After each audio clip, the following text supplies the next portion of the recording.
What do you make of the prospects for the country next year in terms of the general election? Patel, and you should come into Parliament also through one of the good constituencies where you work. No, it would be good. No, it would be great. There are no human rights over here. There is no Asia Watch. There is no Amnesty International.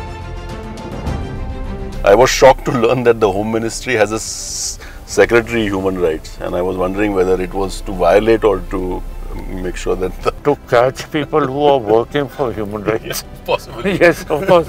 Home Ministry, what else does it do? We as Sikhs have always, as Amnesty has also done, opposed capital punishment.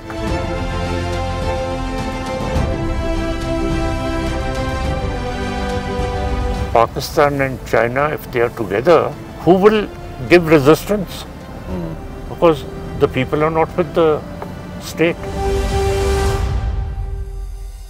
I think we seem to be bent on changing things that don't need to be changed, including our currency, our laws and codes that have functioned well for a century and a half. Our manner of recruitment in the army, which has functioned for 2.5 centuries, has been changed.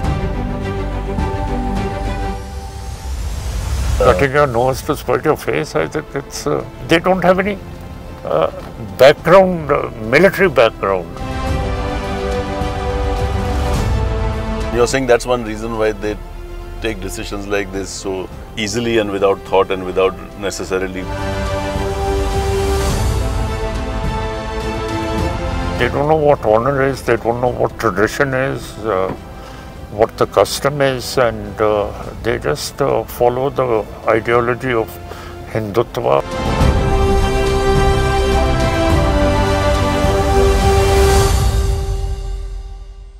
Mr. Mann, we've been working without success in trying to ensure justice for the survivors and victims of 1984.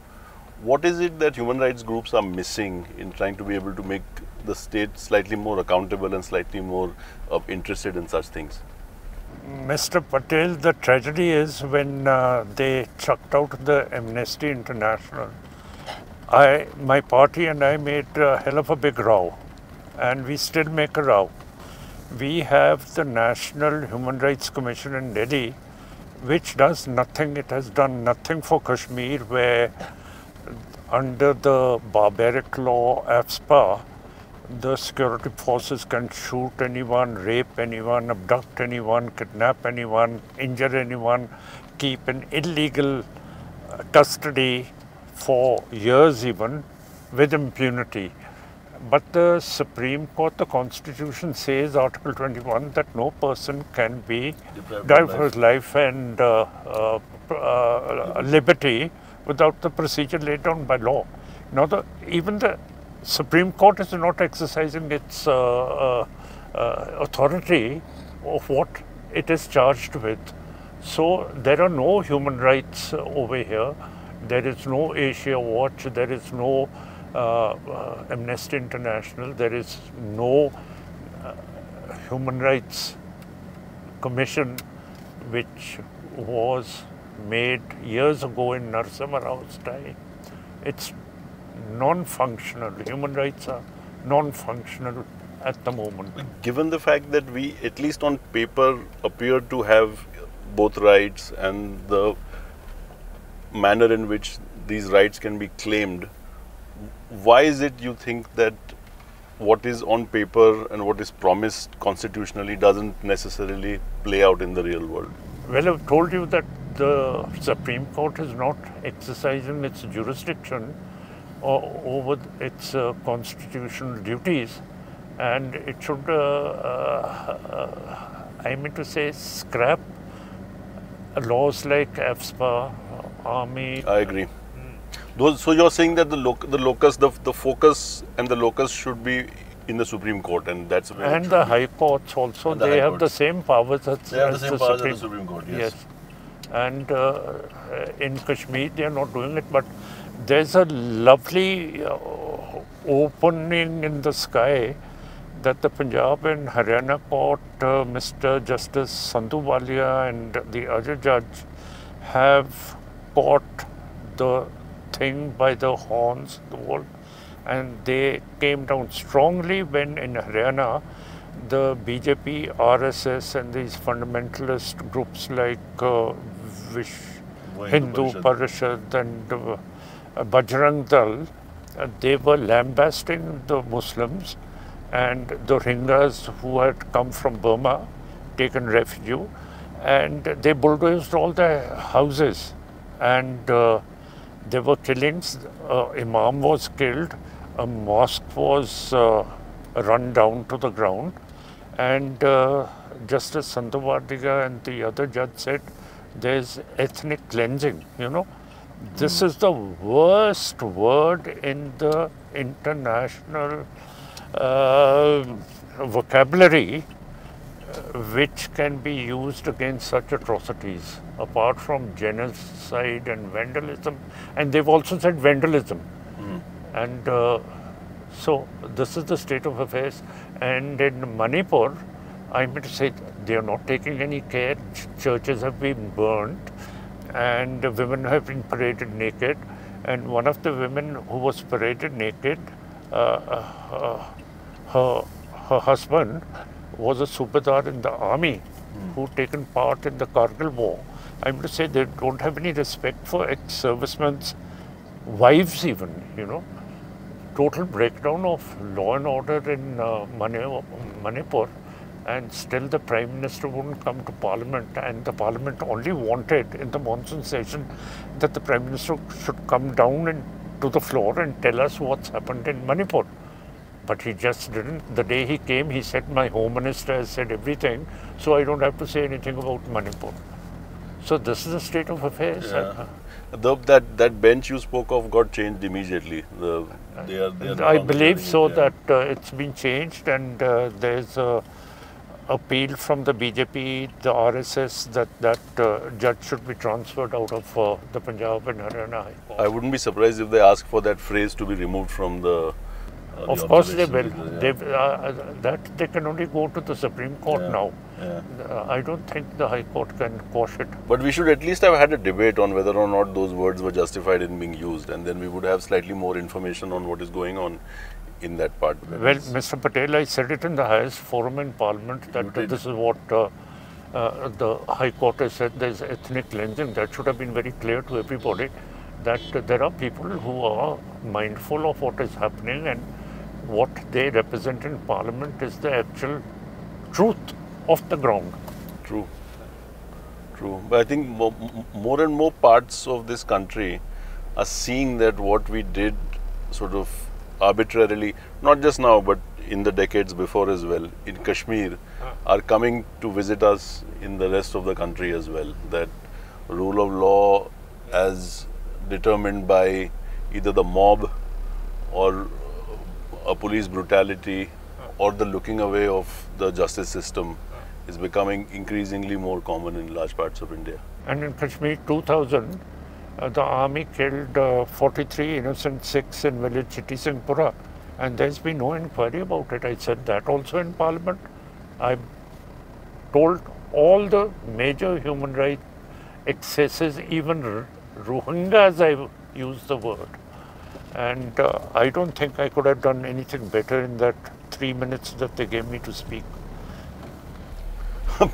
Parliament itself has become something quite different from the creature it used to be, and I don't think that either the opposition and its members have the sort of scope that they did in earlier periods. Even though they might have faced an equally large majority, they had the opportunity to speak and to be able to discuss and debate. I don't think that's there to that extent anymore. No, Mr. Patel, you being a human rights activist of a very high order, you know there are principles of natural justice and the rule of law, but the leader of the opposition in Parliament, Mr. Chaudhary, was arbitrarily suspended in front of my eyes. And I wanted to say that how can you suspend a person without giving him a chance to reply or say, even if you suspend a chowkidar, you have to give him a show cause notice. This fellow is the leader of the opposition and he's not even given a chance to speak. This is the sort of things that parliamentary democracy has been reduced to over here. Indeed.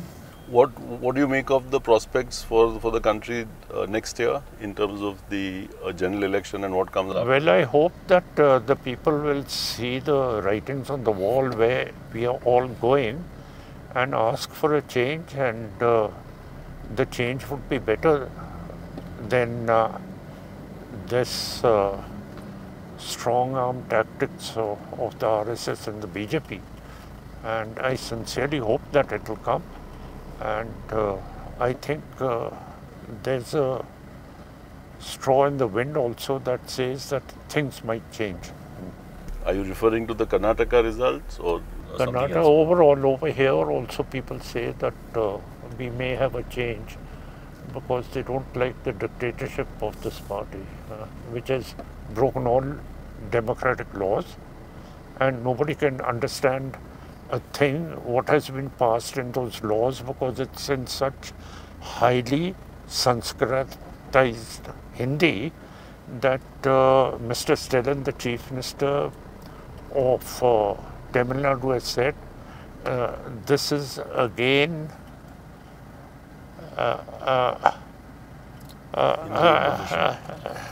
imposition and imperialism of Hindutva. He's used the word imperialism. Though as far as I know, the laws are written in English, it's only the title that's in Hindi. Yes, yeah. But the custom and the practices here is that it must be in both the languages, whatever is. Yes. What do you make of the reason why the two large mass protest movements we had both resulted in success, both the farmers movement and the no CAA movement? We don't have CAA, though it was passed 3.5 years ago. We don't have the farm laws anymore, obviously. But what lessons can be drawn from these two mass movements that push the government back? The lessons are that the government must start heeding its democratic credentials and come down to earth and consult the people and go according to their wishes, and not just arbitrarily pass laws and rules and not listen to the people. Now, for instance, we have Punjab, we have Jammu Kashmir, then we have Uttarakhand, and then the northeastern states. Now, none of them are happy with the center. I mean to say, if Pakistan and China, if they are together, who will give resistance? Because the people are not with the state. They've all been rogered nice and properly at every. And going back to the IPC, if those laws were not passed, they were only tabled. But if they are passed in the next session, being from the IPS, what possible impact do you think they will have? I haven't studied them properly, but we as Sikhs have always, as Amnesty has also done, opposed capital punishment. And in these laws, they have brought back capital punishment for some other offences also, which I wanted to stand up and say it, but the speaker never allowed me to do that. But merely the data seems to indicate that about 80% of the laws are the same, but they've only been renamed and renumbered. They have to be the same. What can you change? I mean to say, there's nothing to change. They have nothing. What is the impact of the renumbering? The numbering of laws, like what used to be 302 and 144 is now. Well, that's just the way of. Will it take a lot of retraining of the police force to be able to? No, I don't think so. They'll come to terms with these things very fast. And the question is in the High Court whether the old precedents which have been written down and whether the lawyers can argue on those precedents on the IPC Evidence Act or not, or will they also be changed? That's something. Do you think this government thought that through when it rewrote the code? Well, I don't think it's been happily received, and let's see the Home Committee, which is going to sort of look into it. But there wasn't any reason to bring it to Parliament before it went to the Home Committee, and it was. I agree. It was dissected over there, Yeah. law by law. I think we seem to be bent on changing things that don't need to be changed, including our currency, our laws and codes that have functioned well for a century and a half. Our manner of recruitment in the army, which has functioned for 2.5 centuries, has been changed without any debate or any reason given. Well, most of the people in the Punjab and the Sikhs, they all come from military backgrounds. And a soldier for 4 years, what will he learn physically?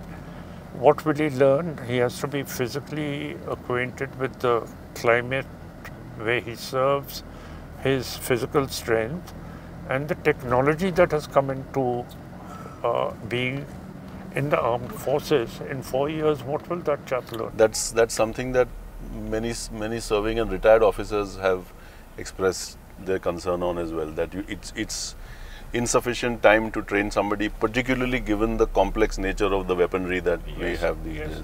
It's not easy. Now you're talking about satellites and drones and space bombardment from space. Now, what will a 10th class Jawan learn in 4 years? And also, I don't know if sufficient thought has been given to the fact that what used to be a cohort based on honor and brotherhood will now have to compete against each other to see which one of the 4 will make it through and which 3 will not. And I don't know if that is a healthy thing in such a part of the state as the armed forces. No,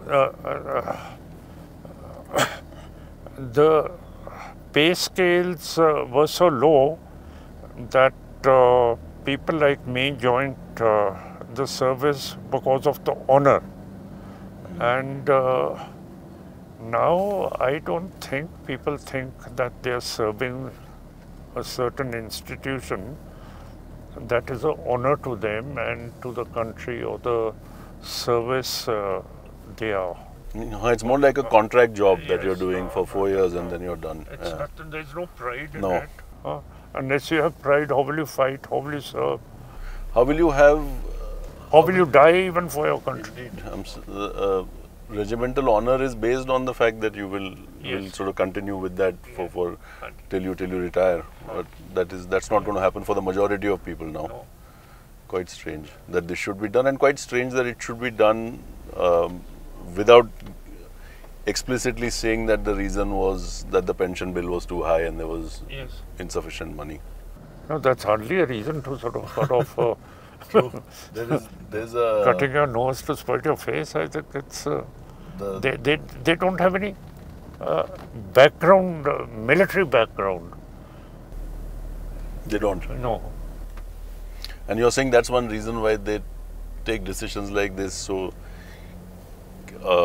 easily and without thought and without necessarily sort of penetrating what they mean in the essence. Yes, they don't know what honor is, they don't know what tradition is, what the custom is, and they just follow the ideology of Hindutva, and I don't think that is correct in any manner that we are being governed or ruled. And it's under the law. The laws still tend to adhere to the idea that this is still a pluralist secular state.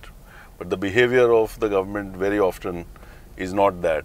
And the face that we show the world is not the same face that we show our own people. Well, Mr. Patel, you and I have gone through that physically. You've been, your institution, Amnesty International, has been chucked out of India.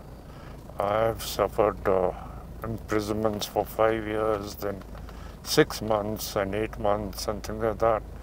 I don't think they revere the institutions which are there to sort of for their benefit. Amnesty International is for their benefit, that things don't go out of control. If Amnesty International was here and working on Manipur and Haryana, I'm sure they would have publicized it so much that these people would have had a dread to go through that. We don't have an adversarial relationship with the state in most democracies. It's only in a few that we are treated as the enemy. Yes, they shouldn't. You are the saviors of democracy. I wouldn't go so far. No, well, I'm a neutral person and I've suffered. Your institutions, like Eleanor Roosevelt, she founded the Human Rights Commission, UN, and I don't think there's any honor amongst even the union, the UN Human Rights Commission has entered the arena over here to see what is going on. That is, and the only thing is that the US Commission on Religious Freedom has sent down 4 very strong reports against India. Yes. Each year for the last 4 years. Yes. That is the only working institute, I think, and I think Amnesty International should come in covertly, if not through the front door, but it must function covertly if they don't allow it officially. I'm here, so we are doing the work that we can without access to our resources. But like you said, if we had a larger team on the ground, certainly things like Manipur, we would have been able to shine a light on them a lot earlier than it was revealed. Can you imagine the European Parliament had to take up that issue? Yeah, the UK one did as well, I think, much before we did, which is a matter of shame. I think. Parliament. No, going back to what you said, I think one of the problems we have is that the National Human Rights Commission is more or less an arm of the executive, and it has become nobody has an independent voice. No. I was shocked to learn that the Home Ministry has a Secretary Human Rights, and I was wondering whether it was to violate or to make sure that to catch people who are working for human rights. Possibly. Yes, of course. Home Ministry, what else does it do? It does only that. Well, I hope that 2024 is better than the last few years have been. Well, we all hope so, Mr. Patel. And you should come into Parliament also through one of the good constituencies where you work. It would be good. No, it would be great. No, it would be very. It would honor the Parliament to have people like you inside who can see things, dissect them, report them, and write about them. You are already in Parliament, and therefore I think that we will depend on you. I do my best, but I can't do what you are trained for and what you've done and what you risk every day. Good luck to you. Thank you, Mr. It's very nice.